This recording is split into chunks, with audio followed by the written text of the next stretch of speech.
Hey everybody, this is Sky, and when I want to know what's going on in the wonderful world of sports, I tune to Sports World Radio.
Hey, this is EAJ Man from Autopsy Live and the Skype Pirates. When I want to make it look like I don't give a shit about sports, I tune into Sports World Radio with Jeff Escow. Jeff Doing my time. Doing my time. Got myself a problem. from San Diego. It's Sports World Radio. You've never heard a sports show like this. Oh, no, you haven't. Oh, blow me. You got it. Holy fucking shit. What in the hell is your major malfunction?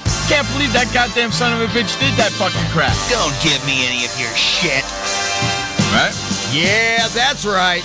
Those are your hosts, Jeff Ascow and Sean Mann. Remember, those who can't play sports, talk about it. These two tell it like it is. Tune into Sports World Radio for the fastest hour of sports of your life. So here they are, the douchebags of sports themselves, Jeff Ascow and Sean Mann. Hey, welcome to Sports World Radio. Glad everybody could be here today. We got another jam-packed show for you guys like we do each and every Monday through Friday, 6 p.m. on the East, 3 p.m. on the West. And if you just happen to live in the Central, if anybody lives in the Central, you really need to figure it out. Otherwise, get some glasses or learn about time zones. and for those people in Colombia, I have no idea what time it is, but we're glad you're in the freaking house.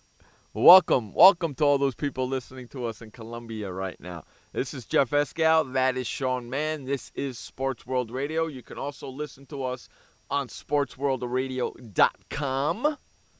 Okay, but if you want to come and hang out in the chat room with us, come on over to Spreaker.com. That's Spreaker.com. That's Spreaker.com. Head on over there, get yourself a free account. Type in Sports World Radio, and you will find our show. We are live. Just the show will pop up at the bottom of your screen. Just click the second to last button all the way over to the right. It looks like a little bubble. The chat room will open. You can start chatting away. If you don't want to do that, give us a call at 619-663-3715. That's 619-663-3715. Okay, if you don't want to do that and you have Skype, you can reach us at Sports World Radio Show on Skype. That's Sports World Radio Show on Skype. Also, you can reach us as swrshow@gmail.com. That's swrshow@gmail.com. That's another way to get in touch with us here at Sports World Radio. Facebook.com/Sports World Radio. Facebook.com/Sports World Radio. And while you're following us over there, you might as well follow us on Twitter as well at Twitter.com/Sports World Radio. That's Twitter.com/Sports World Radio. Now, if you're over at SportsWorldRadio.com, click on the donate button there you see at the top and donate to Sports World Radio and help keep Sports World Radio doing what we like to do, and that's entertain you guys with sports talk and some other kind of talk that we usually do during the show. That's why you got to be here every Monday through Friday to listen to Sports World Radio. So help doing what we like to be doing as well. And also, we're getting ready to break out a new thing. Josh has kind of put it in the chat room a little bit. Josh Lopez, the producer and program director of Sports World Radio, put it in the chat room a little bit. We're going to break it down, and we're going to have some fun. We'll talk about that pretty soon. We got Ron Gallo coming in today in the second hour of the show to talk about hockey, so that should be a lot of fun. Now, what do you say with all the particulars out of the way? What do you say, hey, we bring in that co-host of ours, Sean Mann, the update man. I'm doing good, Jeff. Good afternoon. It's Sports World Radio on the 4th of March, 2015, Wednesday, 6:07 p.m. on the East Coast, which makes it 3:07 p.m. on the West. Of course, the weather is typical sunshiny weather out here in fabulous Idaho, the land of potatoes and spuds. Josh Lopez, good to see you. That's pretty funny, dude. Yeah, what do you mean? Fabulous Idaho, the land of potatoes. I'm sure in San Diego they got some beautiful weather down there. Did you just say fabulous weather here in Idaho? Yeah, it's nice. It has a feel of spring to it. You're crazy. Hey, it's been a mild winter, man. Respect. You're crazy. You're freaking nuts, dude. The fabulous weather. Let's see. Shout out to Lopez. The fabulous weather. What do you mean? I'm not. Fabulous weather in freaking Idaho? What the hell's the matter with you? That's exactly right, Josh. Josh hit the nail right on the head. That's a joke and a half right there. He hit the nail right on the head. That's a joke and a half, my friend. That is. Oh, my gosh. That's a joke and a half. You got to be kidding me. A joke and a half, huh? That is fabulous weather in Idaho. Get the flock out of here, will I you? live in the land of potatoes, you two bastards. Yeah, you it might. humps. You know what? Don't give me any of that. It might be fabulous weather for the potatoes that are growing in Idaho. But I hate to tell you something. I live in sunny San Diego, and they call it sunny San Diego for a reason. Okay? Because I can guarantee you 365 days out of the year, I can guarantee you 350 of them are sunny. All right? Oh, man. 350 days of sun. Can't beat that. A beautiful, gorgeous weather. It's beautiful out here. It's gorgeous, man. The sky is blue. The sun is bright. It's beautiful. And hopefully that person's not giving you a hard time about you wearing shorts. It's like I was talking with a friend of mine on Facebook, and a shout-out to Ann Green. Ann was listening to our show. So anyway, she says shorts. She says it's a beautiful day out here on the East Coast.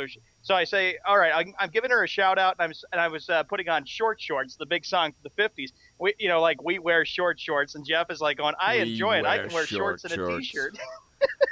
I'm wearing a T-shirt and shorts right now. I'm in the studio for Jiminy Cricket Sakes. It's 70 degrees where I am right now. Sunny and beautiful. It's beautiful out here. Beautiful out here in the land of potatoes. How's the weather out there, Josh, in Chicago? Are you cold? Are you freezing yourself off right there, bud?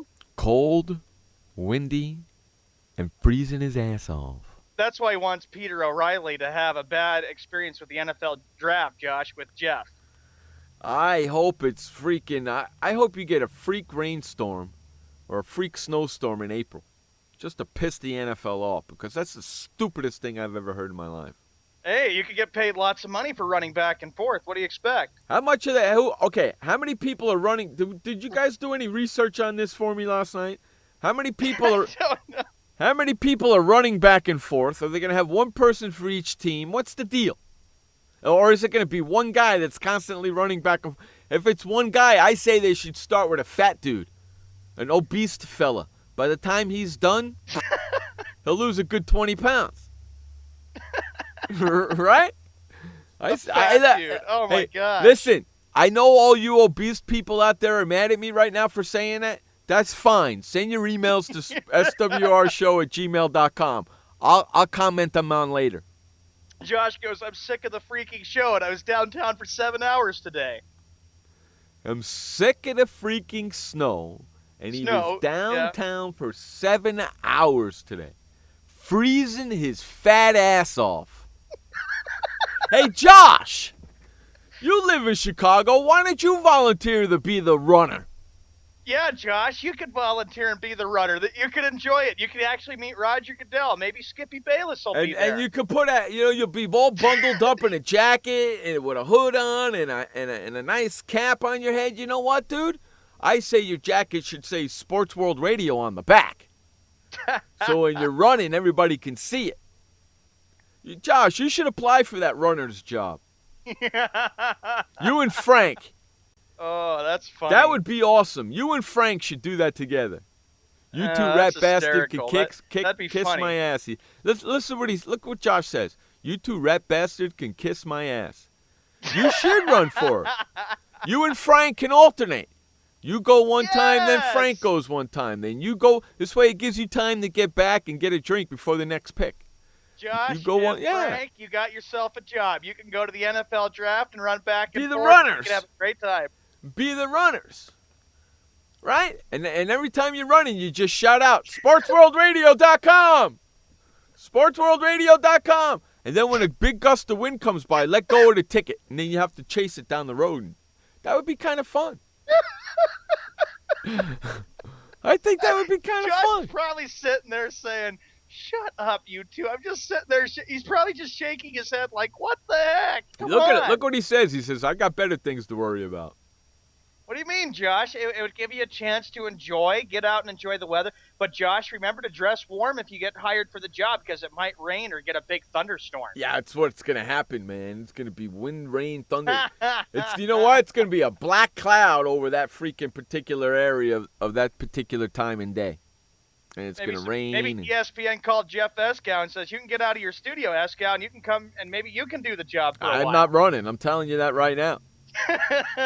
I'm not the runner. I'm telling you that. Hey, I got a better idea, ESPN, you freaking jamoke. So what's this guy's name who came up with this idea?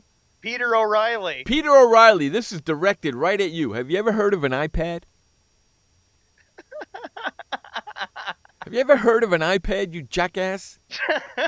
Put the iPad on the podium and have the commissioner walk up and press the team that. Oh, I got a better idea. Have the commissioner walk up to the iPad and have the name already there for him. He doesn't have to do nothing. It says the Philadelphia Eagles pick and put the college, the name, and the position and the name of the person. What the hell's the problem? What are you having a runner? What are you living in the 15th century? They used to do that back in World War I and II, have a runner. Josh goes, I'm exhausted, and you two humps are busting my chops. Well, Josh, it'd give you a chance to get some exercise and enjoy. Hey, Kathy, welcome to the show. What do you think Hey, Josh, what the hell you think we do in this radio show, for Christ's sakes? Come on. I'm serious. Haven't they? Sean, correct me if I'm wrong. Oh, quarter after the hour, yep. Hasn't the NFL put iPads on the sidelines? Those little computers and everything. Don't the offensive and defensive coordinators sit with iPads now instead of with the pictures? They flip through the iPads now and look at the pictures, right? Yeah. Okay, so if you're doing it for games, you jackass, why can't you do it for the freaking NFL draft? Have the iPad sit right on the podium, and when Roger Goodell goes there, it opens up and it says, now, with the number 2 pick, the whoever team picks so-and-so out of so-and-so. Why can't he just, why does you have to have a runner? Huh? Am I too smart for the NFL? I don't know if I think you are. I think you are smart. We got technology, folks. Technology. We should be able to do it like that. A runner. A runner. What are we, freaking in the 1912s? What, or the 1950s and 1960s? Run back and forth? A runner. Runner. Hey, we need a runner over here. We need a runner. A runner. Get the hell out of here.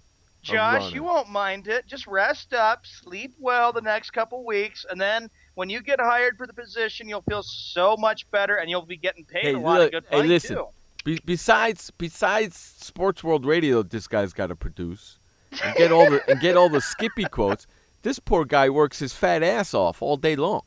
Josh won't mind because what Josh wants to do is to make sure that he can get ready for May 2nd, the day of the Mayweather-Pacquiao fight. He should do it because he wants to go work for that conglomerate ESPN. Why, I don't know. So he should do it because that's his chance to get in. Yeah, that's I'll tell true. you something, Josh. You go to work for ESPN, I can guarantee you something right now. You're not going to have as much fun over there as you are here. I'll let you know that right now. Because they'll have to say everything has to abide by our rules. Otherwise, if not, right. Take a hike. You go over there, you might as well forget about being unpolitically correct like you are here, my friend. Okay? You go over there, you're going to have to worship Skip Bayless. And that just ain't happening for me. I just want to work for ESPN 1000. Well, what do you okay, I know that. But what's in front of the 1000? What's in front of the 1000? ESPN. And you're not actually working for ESPN, you're working for Disney. Okay? Yeah? Yeah, you're not actually working for ESPN, you're working for Disney. You can 'Cause go Disney down owns down to ESPN. Anaheim. He won't be too far away from you, Jeff, if it's with Disneyland. Well, I hope you get. Dude, I want to see you go to work for the WWE. Really bad. There you go. Yeah, that's what I really want to see. Actually, you know what, Josh? I think when you're up there, I think you should pitch, because they have the WWE network. I think you should pitch to Vince McMahon or Triple H or somebody like that they should have their own wrestling sports talk show on the WWE network, and you and I could do it together. You got the perfect duo. You and I could do it. I think you should pitch that to them. It's not like I got other million things to do. You know what I mean? I think that would be great. And then I'll work with you. We'll both work for the WWE. We'll do a show every day for the WWE. 19 minutes after the hour, we've got some stuff to do. This is Sports World Radio. Yeah. Jeff, Oh, yeah. thank you very much, buddy. You sent me something. Busted. Rousey breaks man's ribs with a judo throw. Did you see Wow. that? Did you see that? Did you watch that? Did you I just watch watched that the video? before he went on the air. I was like, oh my gosh. You seen that, right? I sent that to Josh too. I sent it to both of you, right? And Josh and I agree. What a dick that guy is. Are you kidding me? Yeah. Hey, Josh, you still have the link? Sean, you still have the link? Yeah, I got the link. You want me to post it in the show? Yeah, post it in the show, please. I just saw that that. before he went on. I was like, oh my gosh, are you serious? I saw that, and I said, I got to send that out to Josh and Sean. They got to see that. What a jerk. Busted is right. That's what I'm saying in the chat room. He busted his ribs, and not only that, it was kind of funny because he said, "Oh, I landed on my junk. I landed on my junk and I broke a rib." And he had a mouthpiece in, and he broke a rib and landed on it. What a dummy. And and another thing, jackass, you don't turn around to Rousey and turn around to her and say, "Well, guys are just bigger. I don't think you'd be able to do that to a guy." And she flipped you over her back like you were nothing. Broke your freaking rib and cracked your balls. That was a great video, wasn't it? It was a great video, and I just was like, I sat there and I was like, wow, man, really? I was laughing. The first thing that came out of my mouth was 3 words. What a dick. And then your next reply, send it to Sean and send it to Josh. You know, Laura would get a kick out of that too. I know. Where is Laura? Where is Shaba? Where is Laura? I posted on Laura's Me too. Facebook. Maybe she works today. I'm not sure, but I did too. So, we're gonna get in trouble by Laura. That's okay. But I saw that and I was like, you gotta be kidding me. There's some great candidates, Josh, for this opening week, for the opening month of March for the Rap Bastard of the Week. Are you kidding me? You got the coaches. I hope you guys have the list so far. We've named 3 of them each day, correct? Yes. Sean, we had a couple on Monday, a couple on Tuesday, and now we got one again for today. It's a tough choice too, Jeff. Yeah. Look at, hey, Josh, you know something? I'd like to see, you know something, Josh? I would like to see her do that to Frank. That's something Frank would do. I would love to see that. Hey, Josh, you got to make that happen, and you got to be on the other side of the video camera when it's happening. Yes, Josh, you got to make that happen for us. I would love to see that happen. That would be a YouTube video. Yes. Oh, gosh. Starts off Sports World Radio's own Frank Sprankle gets hip-tossed by Ronda Rousey. Frank comes back next Tuesday. We could address that with him on Tuesday. That's freaking awesome. Save that link or send it to Frank and have Frank watch it and tell him that we want him to do that. We want him to do that next for us. Yeah. How awesome is that, dude? She'll break his John Travolta jacket and sunglasses.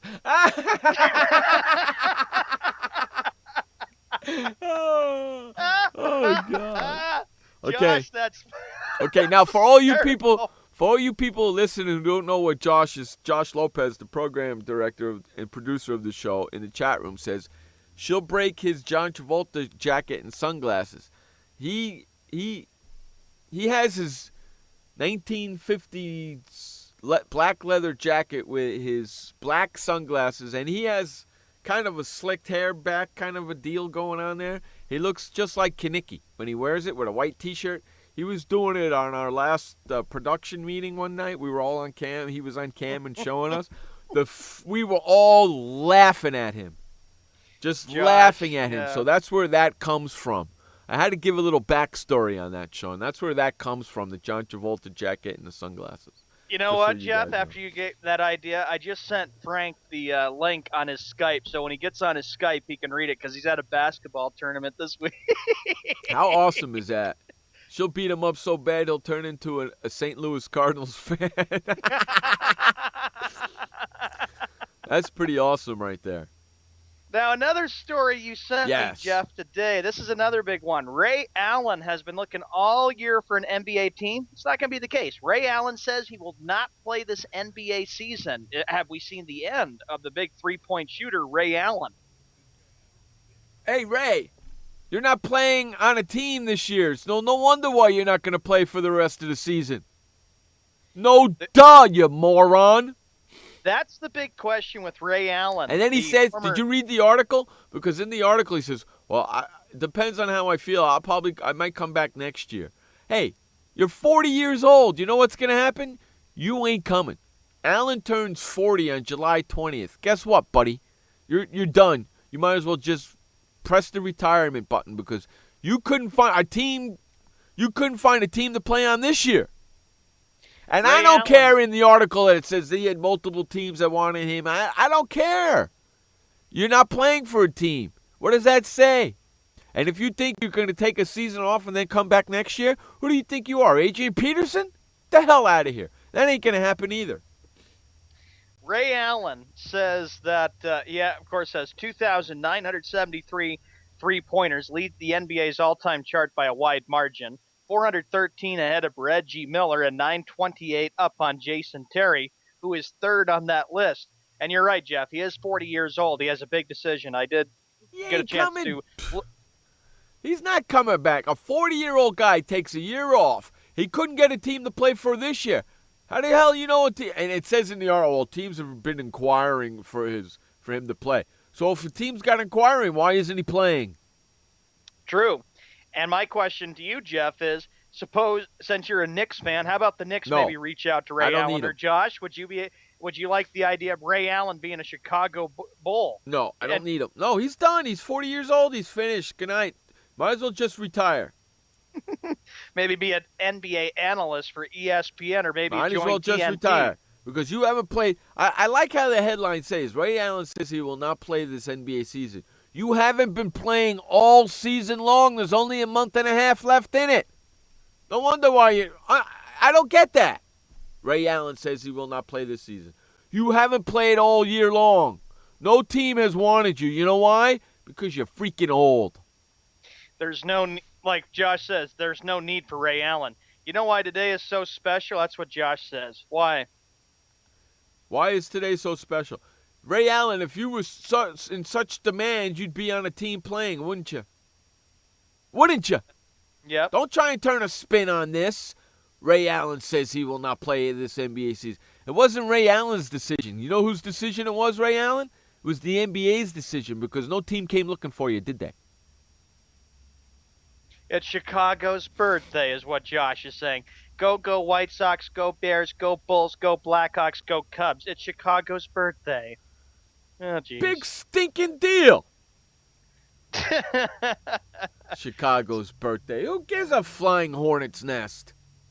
Ray Allen, though, the way I look at it, like Jeff says, retire, call it quits. You've won 2 NBA championships, 2008 with Boston and then Miami in 2013. Time to call it a day. Call it you've had your time. You played in the NBA for a long time. You played with the Milwaukee Bucks, Boston, Miami. He's still been looking for a team.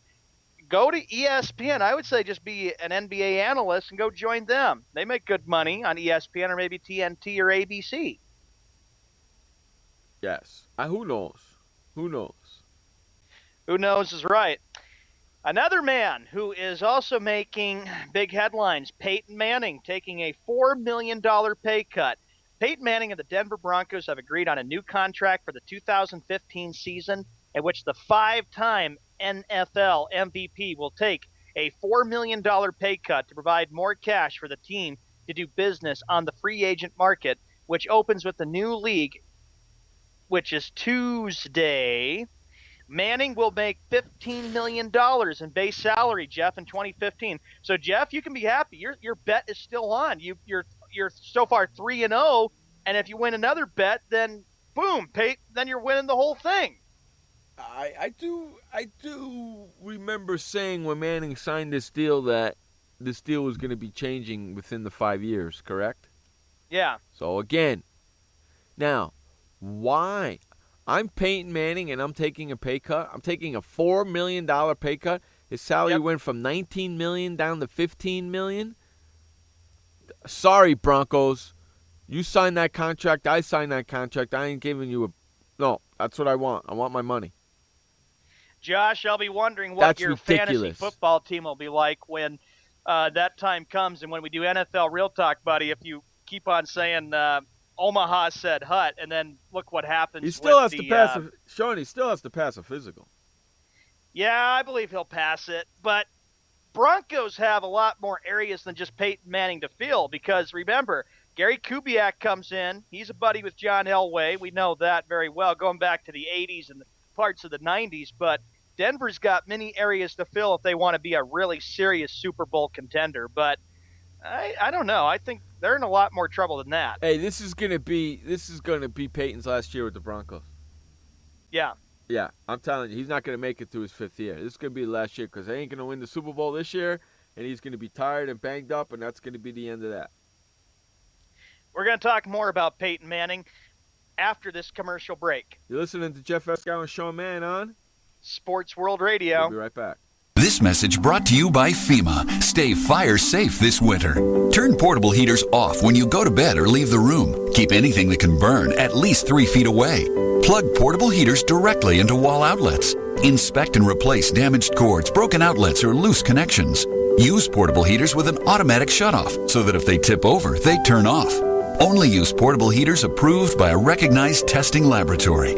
Learn more at www.usfa.fema.gov. Did you know that just 30 minutes a day of physical activity can improve your health and decrease your risk of heart disease? For every hour of regular, vigorous exercise, you gain 2 hours of life expectancy. So start walking for yourself and for your heart. Start walking with your family. You'll feel better. Start walking in your community. You'll lead happier and healthier lives. Start walking. Start something. Join the movement today. For more information on the American Heart Association's START program, visit startwalkingnow.org and start walking. Start something. This message brought to you by FEMA. Be fire safe during the holidays. Only use decorations that are non-flammable or flame retardant. Check holiday lights each year for frayed wires or excessive wear. And do not link more than 3 strands. Never leave a burning candle unattended. Consider using battery-operated flameless candles which look and smell like real candles. If your celebration includes a natural tree, keep it away from any heat source or exit. Water your tree daily to keep it from becoming dry. Learn more at usfa.fema.gov. This message brought to you by FEMA. Home fires occur most often in winter. Keep anything that can catch fire at least 3 feet from heating equipment. And never use an oven to heat your home. Stay in the kitchen when frying, grilling, or broiling food. Turn space heaters off when you leave the room or go to bed. Make sure all vents are clear of snow and ice to allow carbon monoxide to vent outside. Have your furnace, heating system, and chimneys serviced each year by a qualified professional. Learn more at www.usfa.fema.gov. Hey everybody, this is Sky, and when I want to know what's going on in the wonderful world of sports, I tune to Sports World Radio.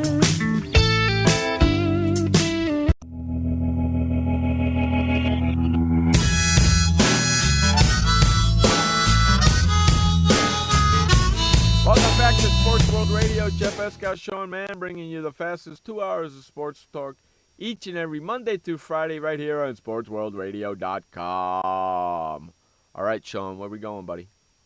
We go back to Peyton Manning, though, real quickly. Great. So he signs this deal with Denver back for the 2015 season. It's a $4 million pay cut. Also, all that remains is for Manning to pass that physical exam, which he is expected to take within 24 hours, sources said.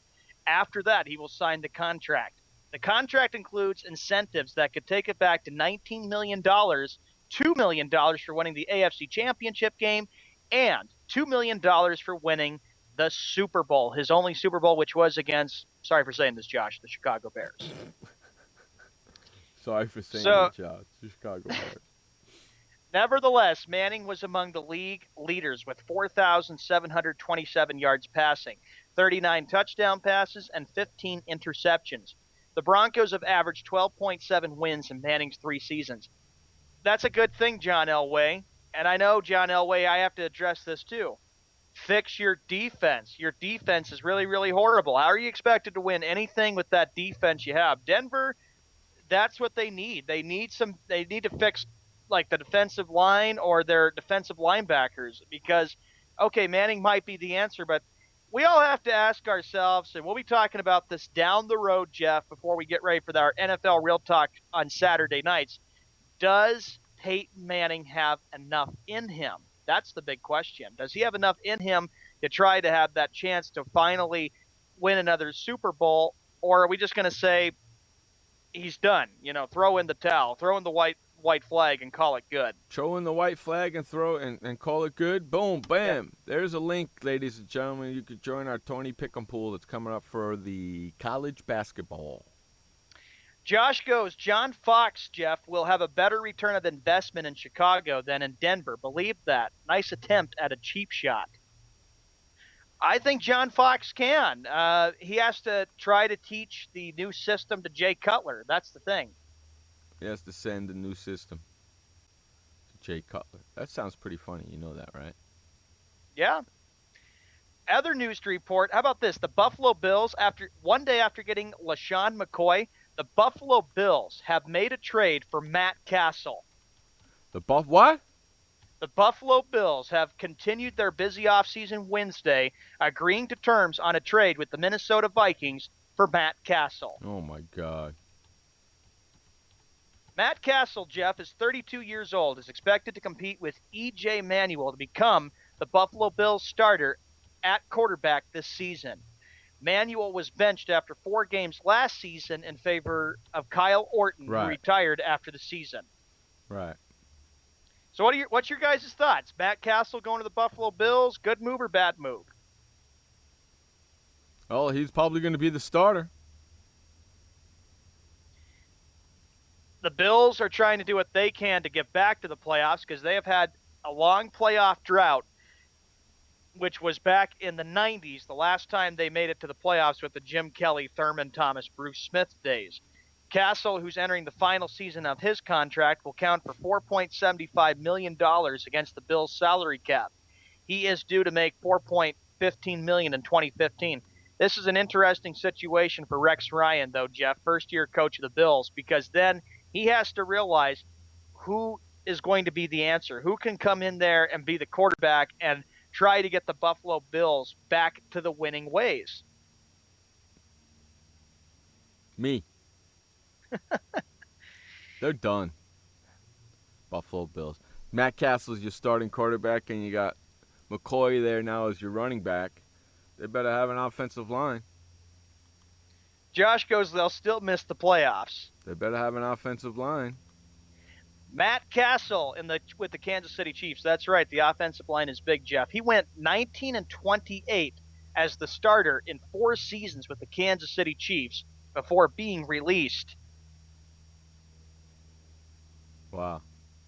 If I'm Rex Ryan, I'd probably go with E.J. Manuel because looking at Matt Castle and what's happened the last 4 years, he had 1 good year with New England. He turned them around. They went 11-5, of course, made it to the playoffs. I didn't make the playoffs, but they battled with Miami and the Jets.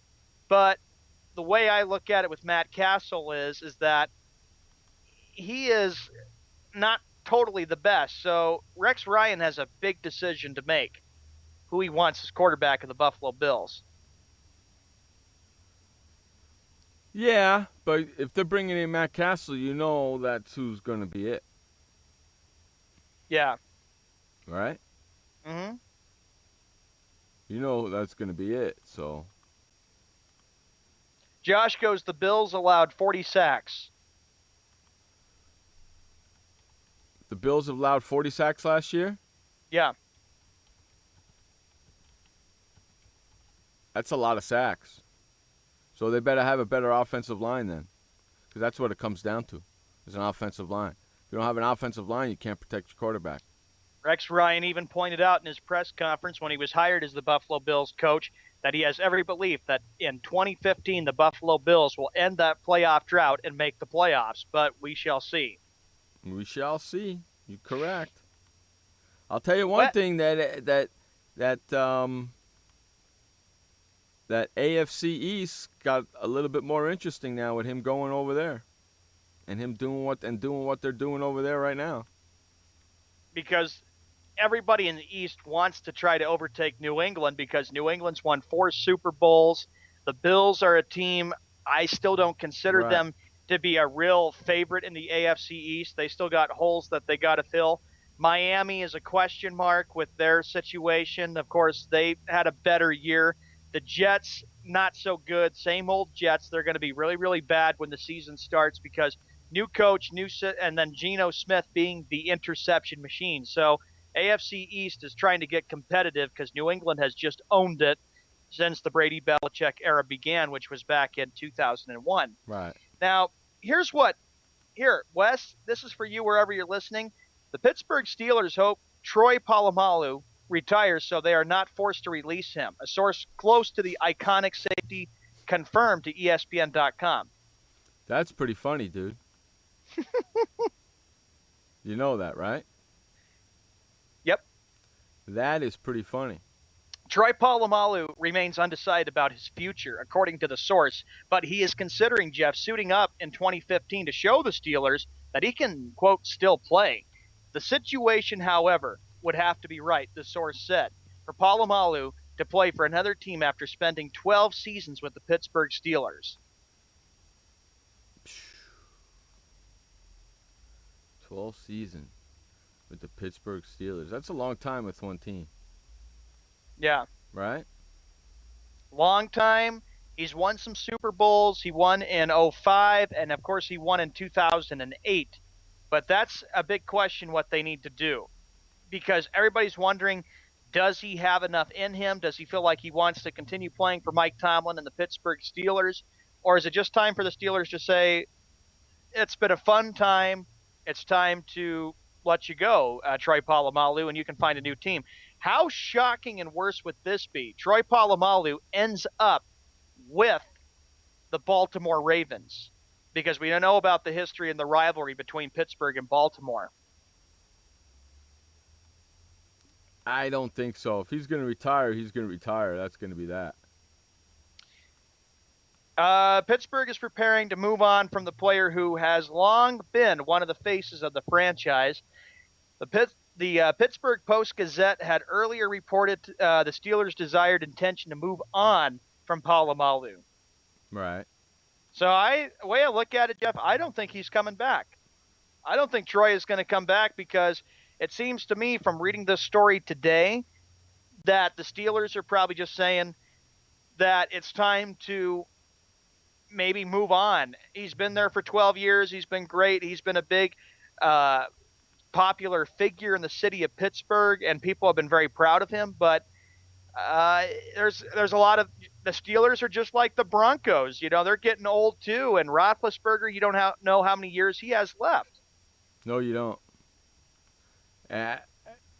How many years has Troy Polamalu been there again?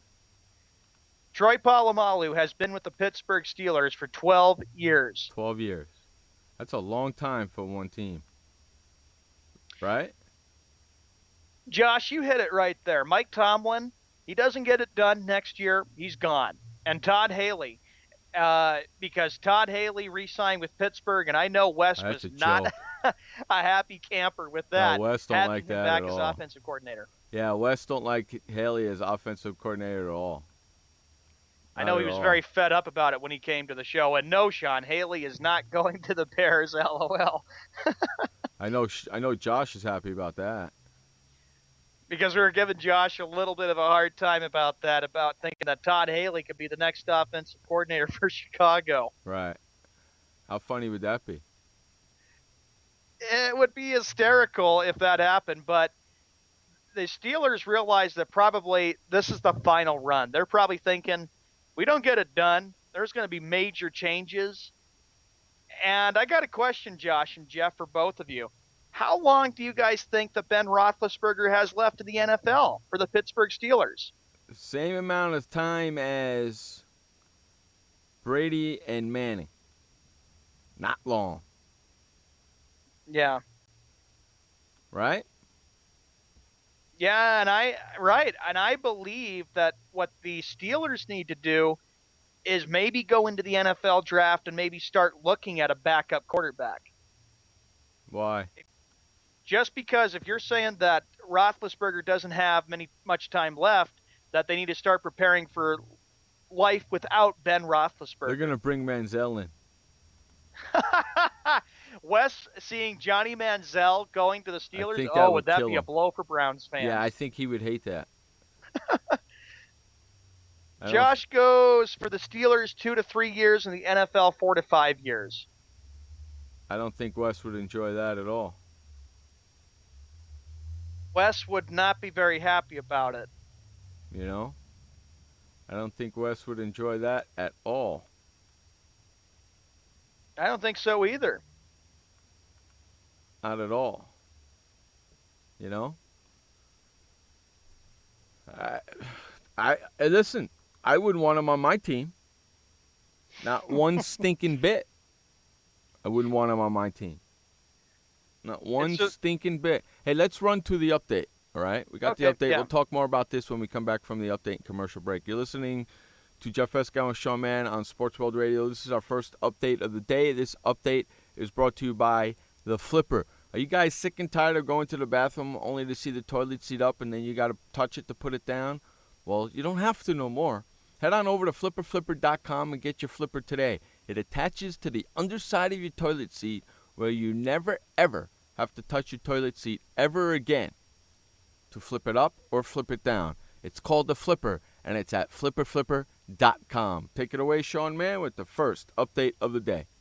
All right, Jeff, thanks very much. 45 minutes after the hour. It is Wednesday, March 4th, 2015. In the NHL, 4 games for tonight. The Senators at the Jets. The Rangers taking on the Red Wings. That game is on the NBC Sports Network.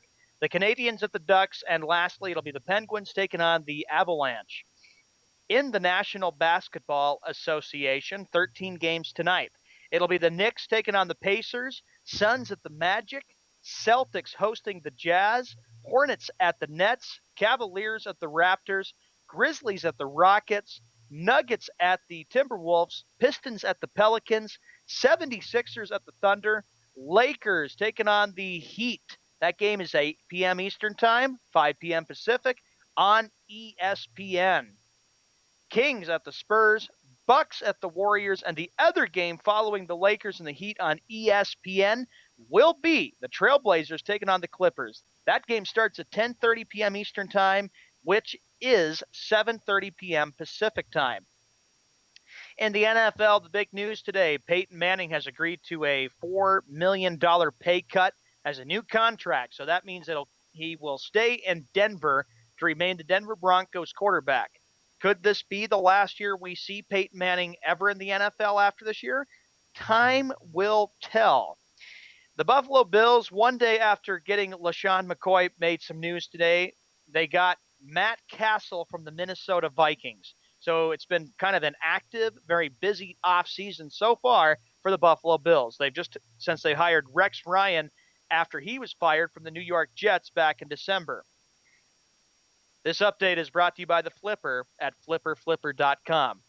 We're going to run to commercial break. When we come back, more sports talk with Jeff Escow and Sean Mann. And coming up at the top of the hour, we are expected to have Ron Gallo in for his hockey perspective. Be right back after the commercial. I had PTSD. Once I was back from Iraq, I was distant from everybody in my family. We had a reunion of our unit, and you'd hear these spouses say, "Is your husband doing that? My husband's doing that too. I thought it was just us." And really understanding that, hey, this is a common experience. I learned more to listen to what he was saying, and that made it easier for me to understand where his pain was coming from. Warriors should know that resources are available. Learn more at realwarriors.net. Every parent wants the safest and healthiest products for their family. That's why I created The Honest Company. I was just a concerned mom with a crazy dream. A wish that there was a company that I could rely on that did all of the hard work for me. I'm Jessica Alba, and The Honest Company was my dream.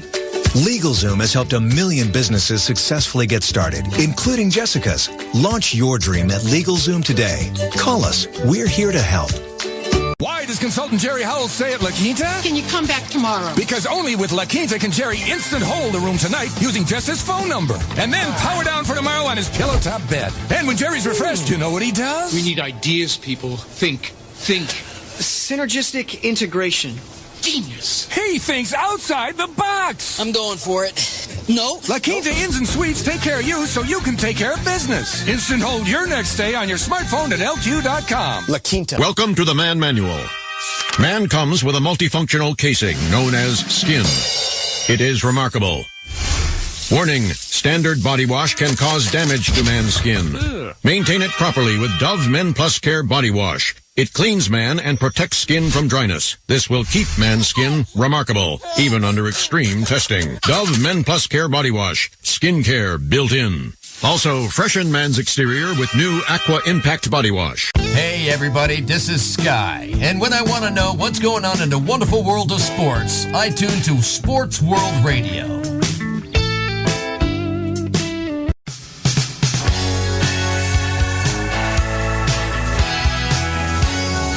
Welcome back to Sports World Radio. The fastest 2 hours of sports talk each and every Monday through Friday right here on SportsWorldRadio.com. 6 o'clock on the East, 3 o'clock on the West. Sean, if you live in the Central, figure it out for yourself. I hope they can.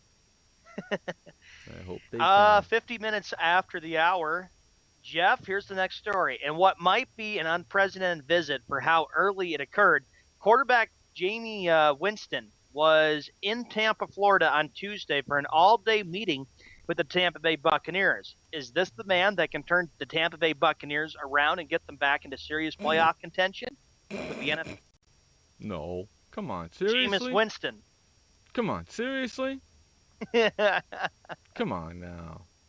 You're going to pin all your hopes on Winston? People got problems. Jameis Winston, the former Florida State star, arrived in Tampa Bay on Monday and will depart Wednesday, a source said.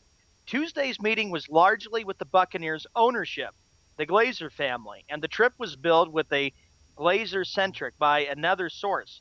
The purpose was to see how comfortable the Buccaneers would be using the number 1 overall pick on Winston. Okay. Now, the question I have to tell you, Jeff, is you have had a list, and I remember from previous shows, you have had a list of quarterbacks that have been bust in the NFL. For example, Ryan Leaf, Chris Weinke, the list goes on. I don't know if Winston would be able to cut it going from the college up to the pros. I doubt it. Jameis Winston. Josh, what's your take on that about Jameis Winston possibly maybe being drafted by the Buccaneers? Because Lovie Smith needs something. The Buccaneers have not been really just a successful franchise since they had the Super Bowl run in 2002. Right. Winston, fills the trademark for fame, so we'll see what happens. Quote, being able to play 3 years in Florida, I would love to stay here in this great state, Winston told the Buccaneers website. Quote, I've just got to take advantage of this blessing. No duh. It's not really important to me to be the first pick, but it is important to me to be picked.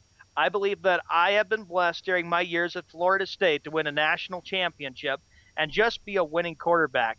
And I believe this place, I would love to be here. Correct. What a dingleberry. Josh goes, he'll be a bust, and I'll feel bad for Lovey, always attached to inept quarterbacks. That's a good point, Josh, because Trent Dilfer was a good quarterback for the Buccaneers. They had Mike Allstott.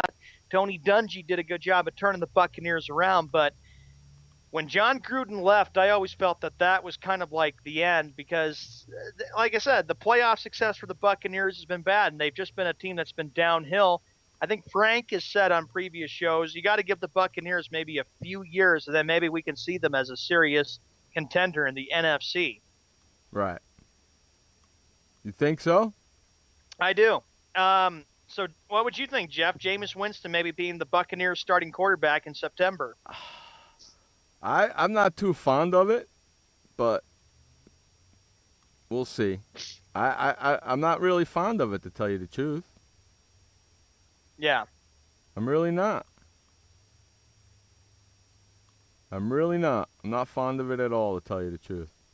Former Oregon star quarterback Marcus Mariota is expected to visit the Buccaneers in the next month. So the Buccaneers are trying to do what they can before the NFL draft to find a really good quality quarterback. Hopefully somebody who would not become a bust going from the college to the NFL. Right. We'll see what happens. You never know. I don't know either. You never know. For the Atlanta Hawks are the next story in the NBA. Mark, good luck with that last name. Chairman of the Lionsgate Entertainment and a noted distressed asset investor, has emerged as the most recent bidder for the Atlanta Hawks, according to league sources. Atlanta's trying to keep their basketball team in the city. Sources also say that Hawks legend Dominique Wilkins, meanwhile, is expected to be a prominent member of a bid for the Hawks, though it remains to be seen whether Wilkins plans to join one of the groups known to be in the running or if he will make a run at the team with his own group. Right. I don't think that's a distraction for the Hawks. Who buys the team? Look at the way they're at. They're the top seed in the Eastern Conference. They're tough right now. They got depth. They got a lot of weapons. They're going to be tough. They've already officially clinched a playoff berth last night, 48-12. They're going to be tough come the playoffs because the Hawks want it bad. But my thing with the Hawks is you want to make sure that you do the right thing to get a good ownership because, Jeff, it would be shocking if if this new ownership group, I think you and I talked about this on a previous show about trying to keep the Hawks in Atlanta. Mm-hmm. They're going to stay there. You know that. Yeah. I don't think they're going anywhere. So I don't think that's not a distraction for them. Look how well they're playing. They're on a big winning streak again. They've won 5 straight games. They're 48-12. Sure is reminding a lot of people about how great the Hawks have been since the Dominique Wilkins days, and of course Steve Smith and Mookie Blaylock and Dikembe Mutombo days of the 90s and Christian Laettner. So the Hawks, hopefully they'll find a really good ownership group. I would probably say the best idea for an owner would probably be Dominique Wilkins because he's like Mr. Atlanta Hawk because he was the player of the Hawks. He's always followed them. I would say Dominique Wilkins would be the answer. I think so too. I think he'd be good. I think he would be a good owner for Atlanta. I don't know how a good owner Kevin Garnett would be for Minnesota. Yeah, but I think Dominique. I'm not too fond of that. No, but I think Dominique would be a really good asset for the Hawks. Yeah.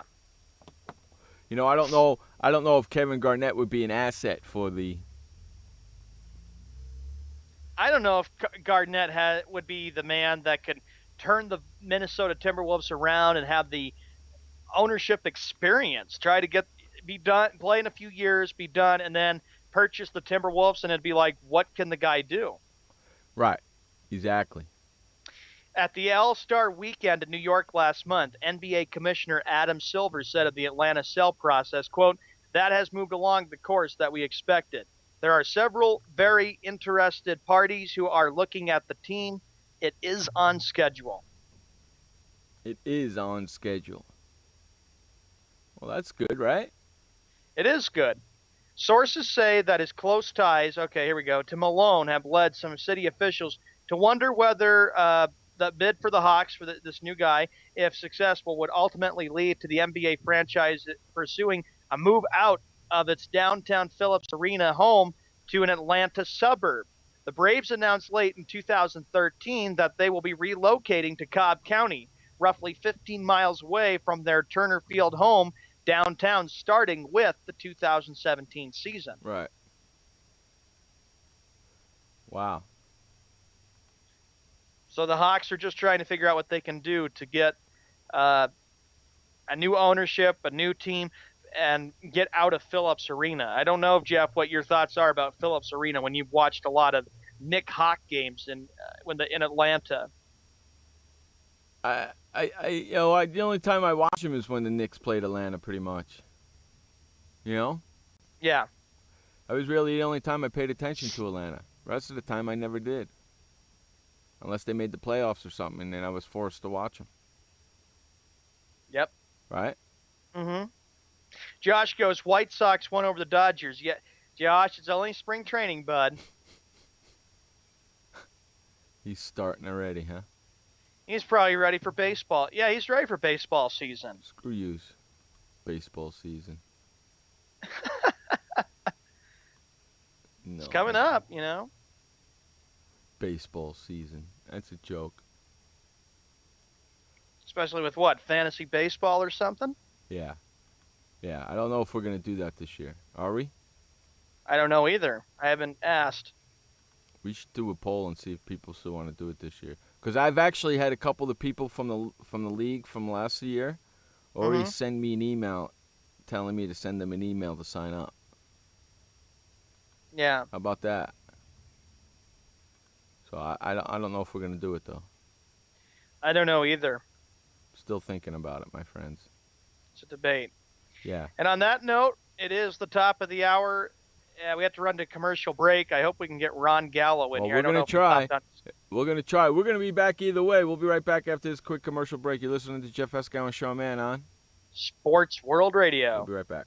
Did you know that just 30 minutes a day of physical activity can improve your health and decrease your risk of heart disease? For every hour of regular, vigorous exercise, you gain 2 hours of life expectancy. So start walking for yourself and for your heart. Start walking with your family. You'll feel better. Start walking in your community. You'll lead happier and healthier lives.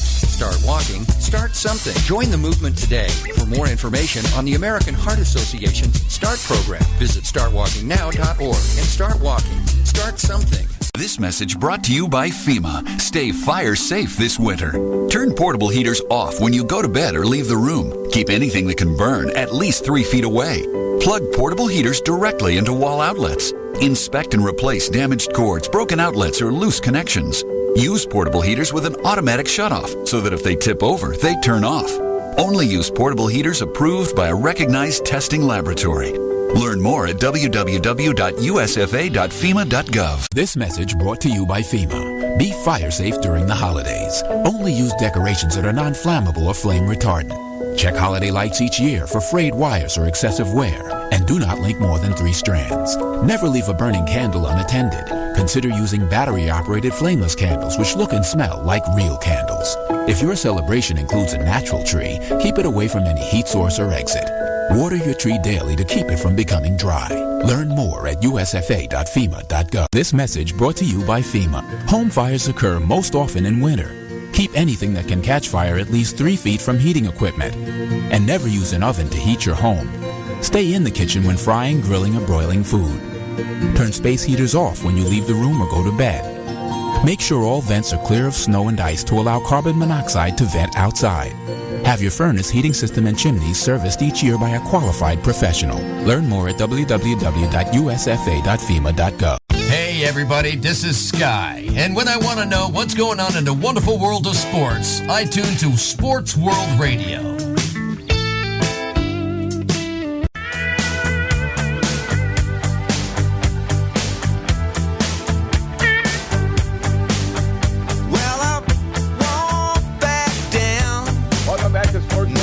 Jeff Escow, Sean Mann, bringing you the fastest 2 hours of sports talk each and every Monday through Friday right here on SportsWorldRadio.com.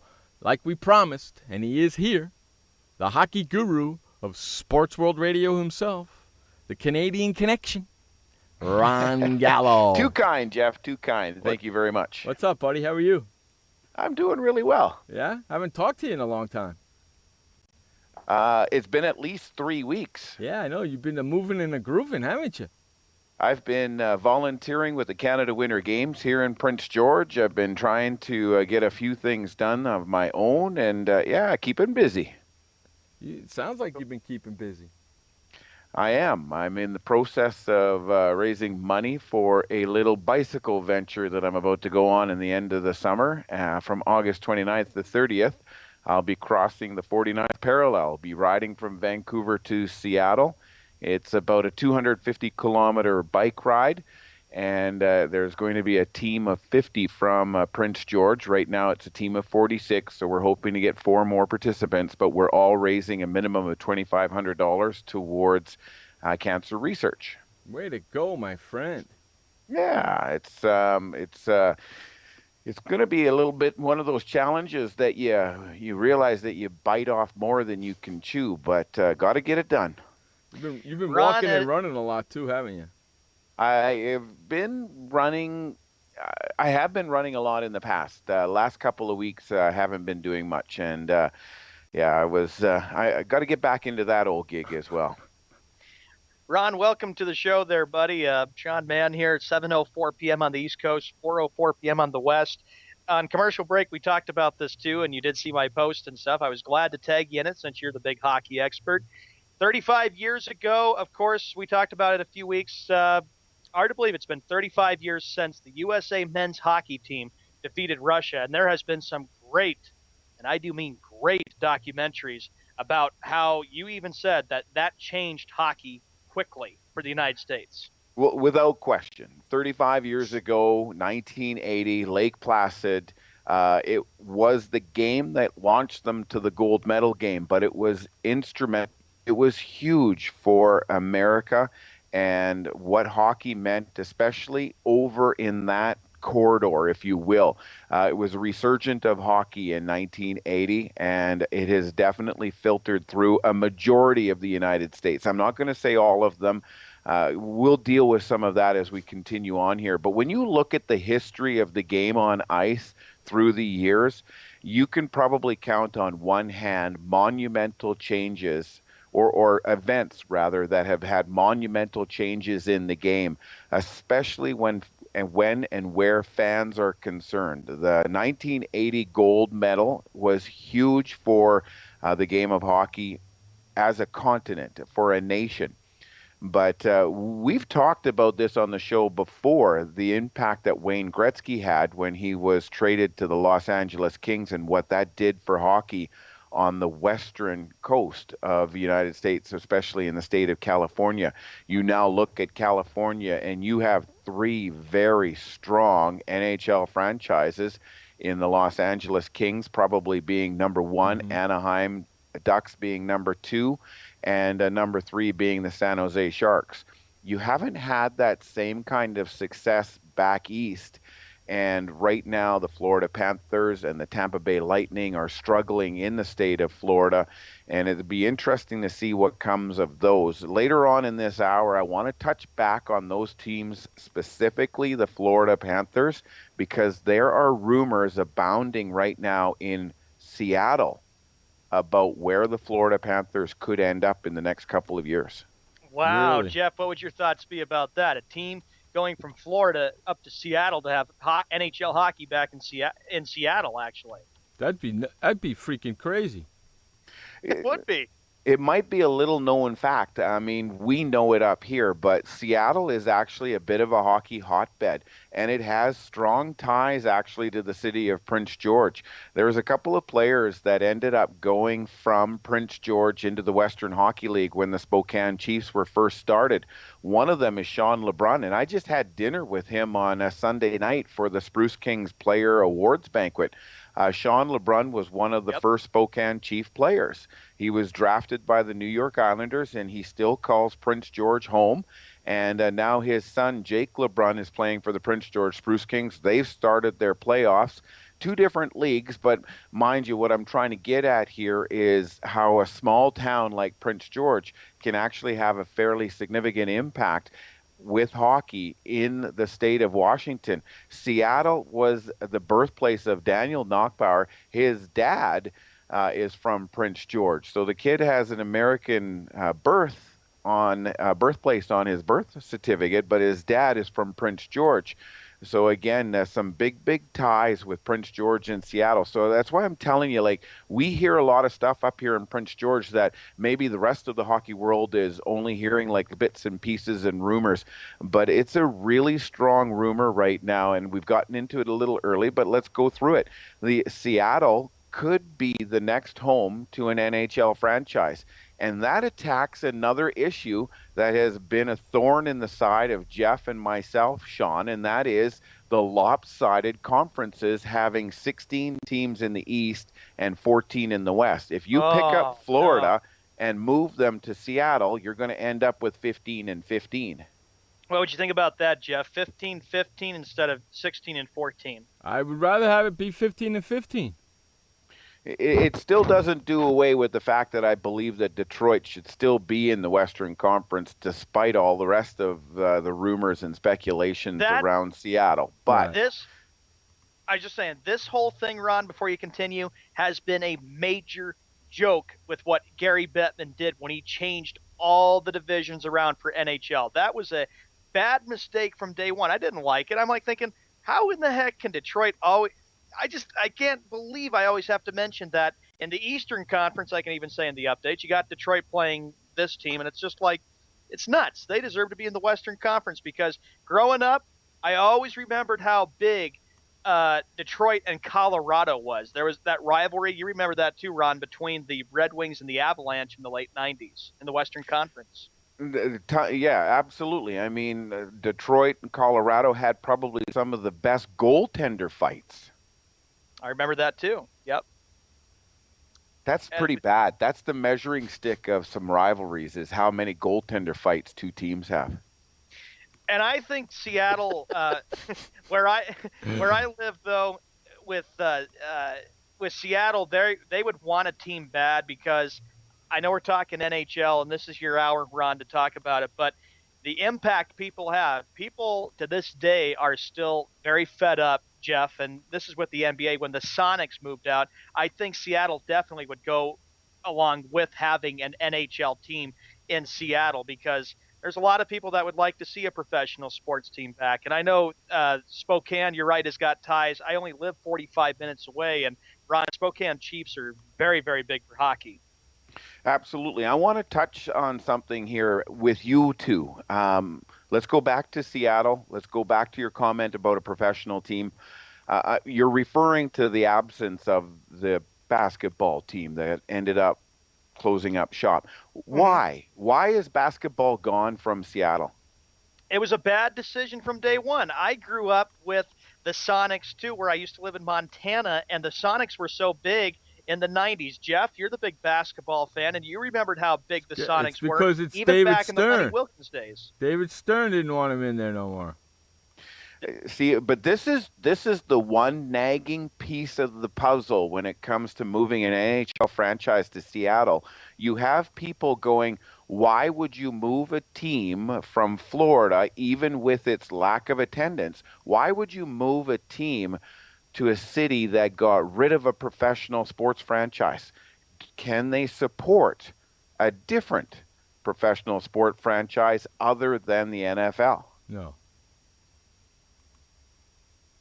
And with the updates too, Ron, it's like, you see, they moved to Oklahoma, and I said Oklahoma is like the college state. Oklahoma Sooners, it's like it's more of a college football state instead of an NBA basketball, and that's when they made the decision to move from Seattle to OKC.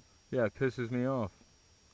Yeah, I mean, I don't know. Like I said, that's the one nagging question is, can you have, there was 3 professional sports franchises in the city of Seattle. They took one out, leaves 2. Can you have 3 professional sports franchises in the city of Seattle? That's the nagging question. And that's what's nagging the rest of the hockey world. Here in the West Coast, We love the notion of having a Seattle team. You have the Vancouver Canucks and the Seattle, whatever team that they end up being called for the sake of argument. We'll just call it the Seattle Panthers right now because that's where we think the team is coming from. Mm-hmm. But you would have two teams that would be a hotbed for rivalry, much the same as you get with the Toronto Maple Leafs and the Detroit Red Wings, where there's just a bridge that separates those two NHL franchises, and you get a lot of cross-population or pollination, if you will, of fans from one hockey market into the other hockey market. And you would end up seeing a lot of Vancouver Canuck fans filtering in and over the border into Seattle to watch the games, especially when Vancouver was playing. Because a little known fact, the thing is that the price of tickets in Canada to watch the game of hockey, it is actually cheaper for a Canadian resident to buy 2 flights and tickets and accommodation and go watch a game in almost any other city in the United States, whether it be Anaheim, San Jose, even in the playoffs. We talked about it last year when Vancouver was playing San Jose in the playoffs. Mm-hmm. It was cheaper for a fan to watch the games in San Jose than it was to watch in their own hometown of Vancouver. How crazy is that? It's nuts. And it's really bizarre, but I mean, what's fair is fair, what's equal is equal, and how this operation wants to run their business is how this operation wants to run their business. So, and it almost seems, before we go to that commercial break, because we're getting to the quarter after the hour run, it seems like move is the big word, because there has been a lot of talk, not just with the NHL, since you just reported this issue about Florida going up to Seattle. Jeff and I, for the last few weeks, have been discussing about possibility of NFL returning to LA. So there's a lot of crazy things going on with teams possibly moving to other areas of the United States. You mentioned a commercial break, Sean. We'll go to the commercial break. When we come back, I want to have a little bit of a roundtable discussion, move versus expansion. Okay. Yeah. Beautiful. You're listening to Jeff Escow, Sean Man, and Ron Gallo on Sports World Radio. We'll be right back. Storms move fast, so we use the best technology. That includes Bosch Icon wiper blades. They're beam blades with memory tension springs and an aerodynamic design, which means they fit the curve of the windshield. Bosch Icon wiper blades wiped our windshield clean and outlasted any other blade we've used. In my opinion, the Bosch Icon wiper blades are the best blades out there. Bosch Icon wiper blades, how storm chasers clear the way. My mother made the best toffee in the world. It's delicious. So now we've turned her toffee into a business. My goal was to take an idea and make it happen. I'm Janet Long, and I formed my toffee company through LegalZoom. I never really thought I would make money doing what I love. We created LegalZoom to help people start their business and launch their dreams. Go to LegalZoom.com today and make your business dream a reality. At LegalZoom.com, we put the law on your side. Confusion ever someone or have sudden you trouble had speaking, understanding? Understanding trouble? Have you sudden have or speaking someone ever confusion? Have you ever had sudden confusion, trouble speaking, or understanding someone? It could be one of the 5 signs of stroke.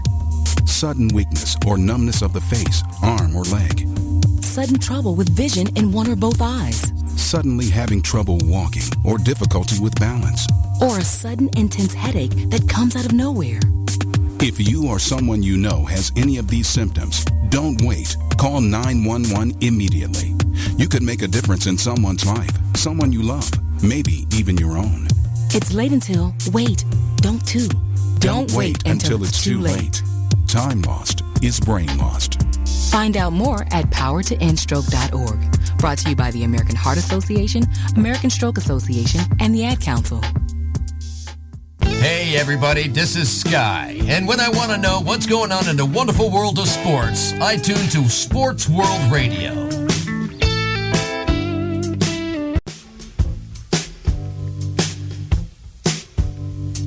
Welcome back to Sports World Radio. Jeff Escow, Sean Mann, bringing you the fastest 2 hours of sports talk each and every Monday through Friday right here on SportsWorldRadio.com.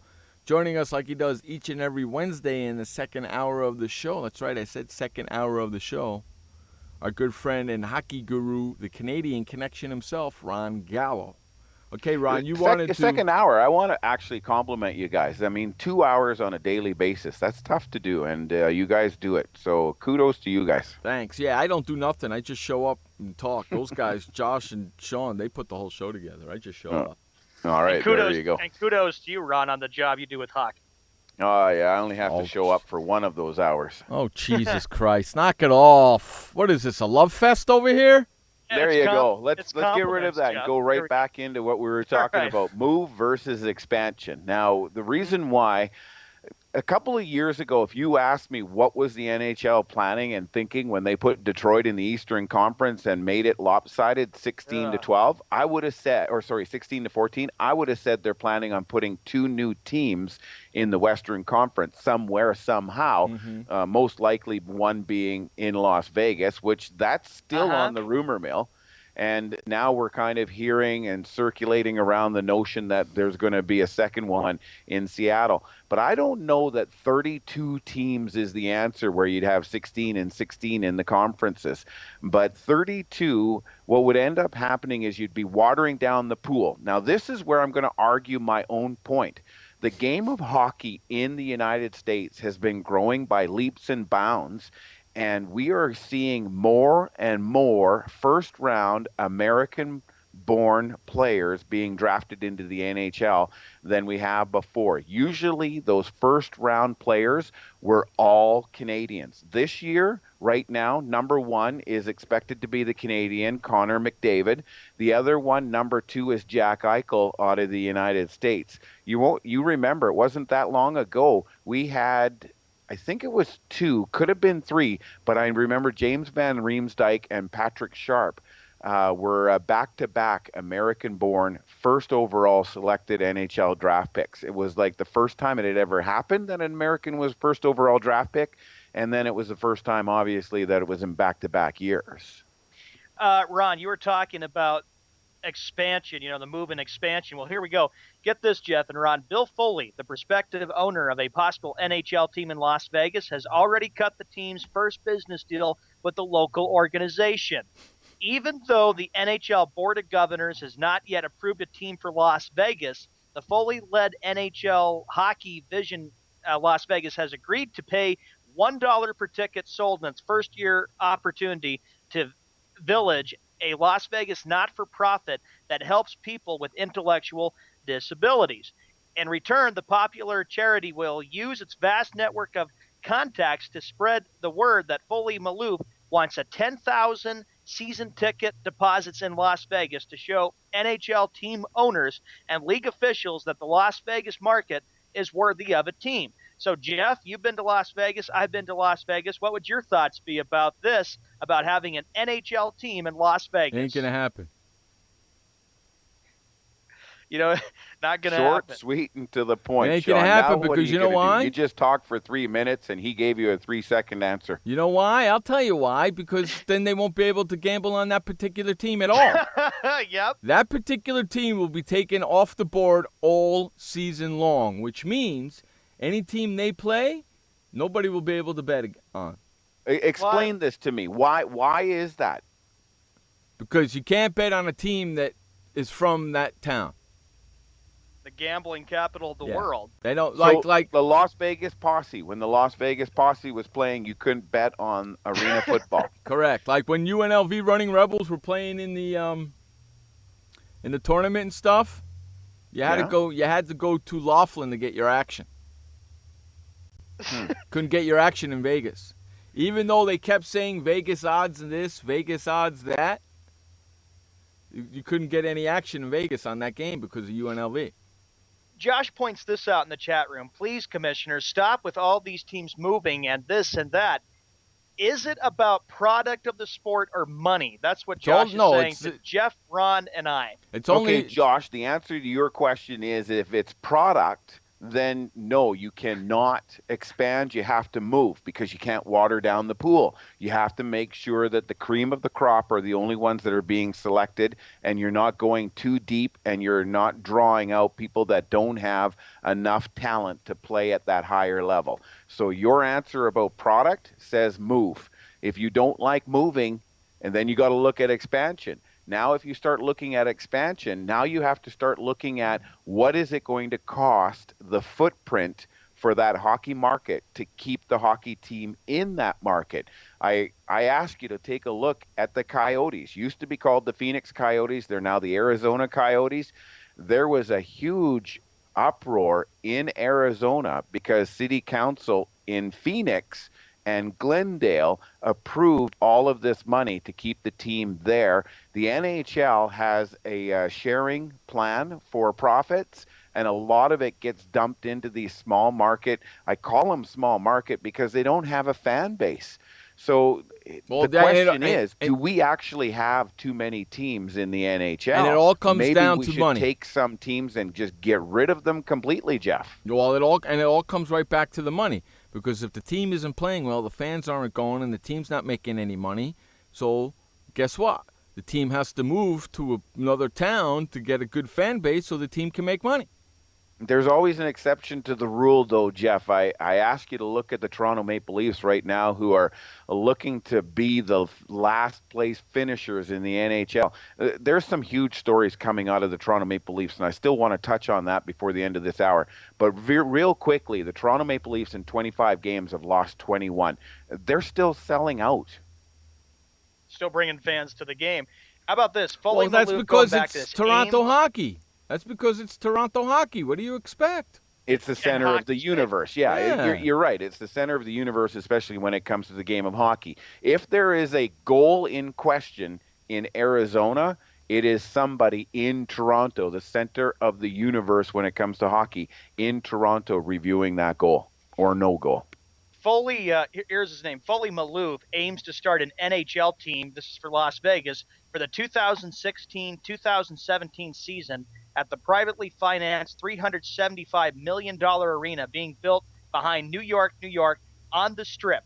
The partnership of MGM Resorts International and Los Angeles-based entertainment group is building the arena, which will hold 17,500 fans for hockey. The arena is scheduled to open in April 2016. So the arena is going to open in April of 2016, which means that they will not be able to play in the 15-16 season. But my bigger question is, where are the fans going to come from? Las Vegas, what is the real population of Las Vegas if you exclude the people that are living in the hotels so that they can spin the roulette wheel? I just posted the link right there, Jeff and Ron. Please feel free to check that out. It's not going to happen. I have, like, your issue with why no team in Las Vegas revolves around gambling. Mine revolves around the fan base. I don't think that the fan base is big enough to support a professional franchise. Well, let me ask you a question. When was the last time you heard somebody being born and raised in Las Vegas? I haven't. It's exactly. A transient town. People come and go to try and make some bucks. Exactly. That's it. Exactly. So I don't see them having a fan base either. Not one bit. That's why no team plays in Vegas. That's right. That's why you have no professional team in Vegas. You've had teams try, but they've been semi-pro. I mean, arena football was there. You've had roller hockey there. There has been different things that have tried, but we're talking a mainstream, one of the top 5. Correct. There's a big argument, and I'm not going to get into it. Obviously, in Canada, the number one sport is hockey. But in the United States, there's an argument, is hockey 3rd, 4th, or even 5th on that list? So we'll just say in the top 5, you have not seen one of those teams try and set up camp in Las Vegas. Right. Exactly. Yeah. Yeah, and look what Josh says. I'm sure Stan Kroenke wants a team from the NBA and NHL to move as well. Shaking my head. Josh, of course, you got to keep in mind that Stan Kroenke is not just the owner of the St. Louis Rams, who are possibly looking at moving to Los Angeles, but he also owns the Denver Nuggets, Stan Kroenke does, and that's what Josh is kind of getting at there, Ron, about what we were talking about, NFL returning to LA. Now, I know we're talking NHL, but I wanted to ask you this real quickly, Ron. What would your thoughts be going from NHL to NFL about a team possibly returning to Los Angeles for the NFL? Los Angeles is built for it.